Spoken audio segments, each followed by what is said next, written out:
会不会想睡觉？会。我怕你们怕，如果太好听，会真的很像 CD 放出来的，然后你们就可以自己聊天。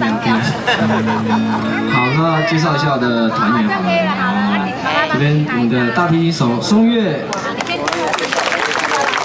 大波贝斯阿丽，好，小提琴手张黎。 很有礼貌，张丽好，他们讲名字来，然后接下来和声是来自我们部落的哈，好，第一位福杜，黄耀，昂爱，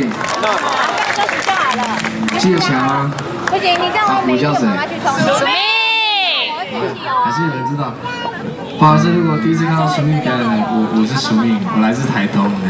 虽然我们今天都唱原住民的歌哦，但是我们很故意要穿西装，让你们觉得很有冲突感，画面很好看。好，阿美族男生的名字都蛮好玩的，因为我们是母系社会啊，所以男生是嫁出去的祸水。 因为要人家来娶我们嘛，所以我们的长辈都会给我们比较有功能性的名字。像我叫署命，署命阿美族的意思就是木炭的意思。就木炭啊，就是烤肉用的那种，不用怀疑就是要有具备功能，长大之后才会有人娶我。对，然后男生的名字都有一些功能，像我爸爸比较惨啊，他的名字叫扎基，扎基中文的意思就是笨斗的意思。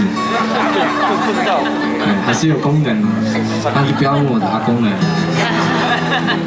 然后有一个名字很特别，在阿美族算是我们的蔡奇阿米就是刚刚有一位最旁边的，他的名字叫福杜，福杜，阿美族这是阿美族有翻成中文，不太好意思讲哦，那个是指男生的懒蛋，也是龙的意思啊，生殖器官。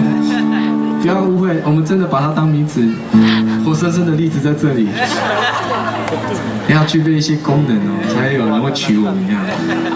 这样有人要娶我们了吗？好，那下一首歌没有人要娶我，只好继续唱歌。好，下一首歌也是我自己写歌给我们部落的年轻人，因为台东很多年轻人都一样，都到外地工作比较少回去，但总是会有一些想家的心情想家的时候我那时候就写了这首歌叫《路在哪里》，伊抓古拉兰。